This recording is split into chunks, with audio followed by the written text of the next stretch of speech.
تو آپ کے اس اجلاس میں آنے کا کوئی فائدہ نہیں ہے. اس لیے جو افراد پیچھے کھڑے ہیں اسے گزارش ہے کہ یہاں تشریف لائیں. کرسیاں خالی ہیں، اپنے چیئروں پہ آ جائیں. پیچھے جو اتنے حضرات کھڑے ہیں اسے گزارش ہے کہ جو کھڑے ہوئے افراد ہیں ان کو بھی سامنے کرسیوں پر بھیج دیں. حاضرین محترم،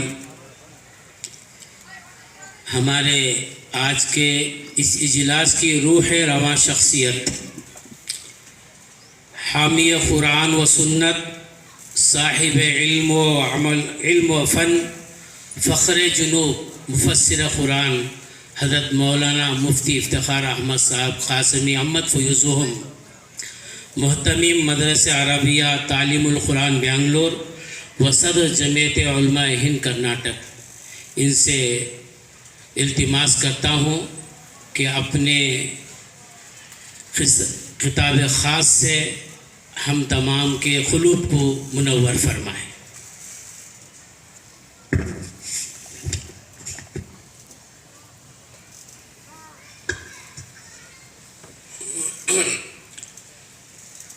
بسم اللہ الرحمن الرحیم. الحمد للہ رب العالمین والعاقبۃ للمتقین والصلاة والسلام على اشرف الانبیاء والمرسلین محمد وآلہ واصحابہ اجمعین. اما بعد فقد قال الله تبارك وتعالى في كلامه المجيد: الرحمن علم القرآن خلق الإنسان علمه البيان. قال النبي صلى الله عليه وسلم: تبرك بالقرآن فإنه كلام الله وخرج منه، أو كما قال عليه الصلاة والسلام. صدق الله العلي العظيم وصدق رسوله النبي الكريم، ونحن على ذلك من الشاهدين والشاكرين، والحمد للہ رب العالمین. واجب الاحترام حضرات علماء اکرام، معزز مہمانان عظام، نوجوانان اسلام، حاضرین مجلس اور معزز حفاظ کرام، پردے میں بیٹھی خواتین، جامعۃ الفلاح مالور کے اس ادارے سے 17 خوش نصیب طلباء نے اپنے سینوں میں اللہ کے اس کلام کو جس کو اٹھانے سے آسمان و زمین نے انکار کر دیا، بڑی بڑی مخلوقات ہیں یہ، آسمان، زمین، پہاڑ، ان سبوں نے اللہ کے اس کلام کو اٹھانے اور لینے سے انکار کر دیا، اور اللہ تبارک و تعالی نے اس کمزور اور ضعیف انسان کو نبی کے صدقے میں اس قابل بنا دیا کہ وہ چاہیں تو اللہ کے کلام کو اپنے سینوں میں محفوظ کر لے، اور جنہوں نے چاہا یا جن کو اللہ تبارک و تعالی نے منتخب کیا، ان بچوں نے، ان طلباء نے اللہ کے اس عظیم ترین کلام کو اپنے سینوں میں محفوظ کیا، اور آج آپ حضرات کے سامنے پیش ہوئے، اور اس کلام کو اپنے سینوں میں محفوظ کرنے میں اس ادارے نے ان کو بھرپور مدد دی. ان کے اساتذہ نے ان پر محنتیں کی. یہ ایک پتھر کی شکل میں تھے. ان کو جامعۃ الفلاح نے تراش کر خراش کر اس کو قیمتی ہیرا بنا کر ان کو یہاں سروں پر تاج سے سجا کر کے بٹھایا ہے. یہ خوش نصیب اللہ کے بندے ہیں، اللہ کا انتخاب ہے. اللہ نے اپنے کلام کی حفاظت کے لیے ان کو منتخب کیا، اور یہ اس ادارے کا رزلٹ بھی ہے، نتیجہ بھی ہے. ہم لوگ کہتے ہیں بھائی یہ مدرسہ کیا ہے، کیا کر رہا ہے مدرسہ. بہت سارے ہمارے دوست و احباب کہتے ہیں بھائی مدارس بہت زیادہ ہیں، طلباء کیا تعلیم ہو رہی ہے پتہ نہیں چلتا. اور پھر اگر وہ حافظ بن بھی جائیں گے تو کیا کریں گے، عالم بن جائیں گے تو کیا کریں گے. اور ملک کے اندر قومی دھارے سے جڑنے والے علوم و فنون سے یہ خالی ہیں، عاری ہیں. تو ایسے تمام لوگوں کو ادارہ یہ بتانا چاہتا ہے کہ یہاں آنے والے طلباء کی عمر ضائع نہیں کی جاتی، ان کے اوقات بیکار نہیں کیے جاتے، ان پر محنت ہوتی ہے.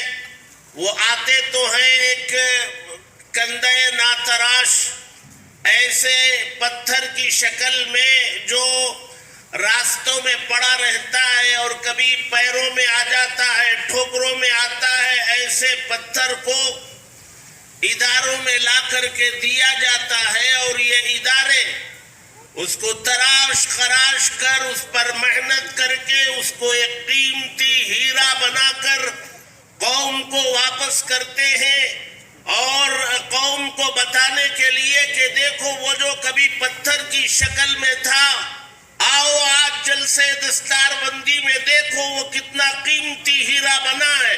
اور آؤ آج ہمیں تمہیں بتاتے ہیں کہ ان کے سروں پہ یہ قیمتی ہیرا تاج کی شکل میں سجایا جائے گا، اور کل کو یہ جا کر ہماری مسجدیں، ہمارے مدرسے، ہمارے منبر، ہمارے محراب اور ہماری آنے والی نسلوں کے ایمان کی حفاظت کا فریضہ انجام دیں گے. یہ قوم کی رہبری کے لیے، رہنمائی کے لیے، پیشوائی کے لیے، اور 96% مسلمانوں کے ایمان کی حفاظت کے لیے ایک مذہبی پیشوا تیار کر کے یہ ادارے فراہم کرتے ہیں. اور جامعۃ الفلاح نے 17 حفاظ کو آپ کے سامنے پیش کیا ہے، بٹھایا ہے. تو ان لوگوں کو یہ سمجھنا چاہیے کہ دنیا میں جتنے ادارے ہیں وہ سب کام کر رہے ہیں، اور جامعۃ الفلاح نے بھی کام کیا ہے اور اپنا نتیجہ پیش کیا. مجھ سے پہلے میں اس پر جامعۃ الفلاح کو، اس کے ذمہ داران کو، اساتذہ کو، محتمم صاحب کو مبارکباد پیش کرتا ہوں. میں نے ایک بزرگ سے ایک تقریر میں سنا، وہ جلسہ دستار بندی ہی کا موقع تھا، اور ایک اللہ والے نے تقریر کی، اور ان کی تقریر میں انہوں نے کہا کہ حفاظ کی ایک بڑی تعداد کو یہاں ادارے نے پیش کیا ہے. یہ ادارہ اپنے قیام سے لے کر، انہوں نے کہا تھا ایک ادارے میں، یہ ادارہ اپنے قیام سے لے کر کے آج تک صرف ایک ہی حافظ کو پیش کرتا اپنی محنتوں کے نتیجے میں. تو ادارے کی کامیاب ہونے کی دلیل ہے چھ جائے کہ اس نے بہت سارے حفاظ کو پیش کیا. تو مبارکباد کے مستحق ہیں ادارے کے ذمہ داران بھی، اراکین بھی، اساتذہ بھی، محتمم صاحب بھی، یہ بچے بھی، ان کے والدین بھی. ان کے والد کا بھی اعزاز ہوا، ہو سکتا ہے مائیں آئی ہوں، بیٹھی ہوں وہاں، وہ بھی مبارکباد کے مستحق. مجھ سے پہلے ہمارے دو فاضل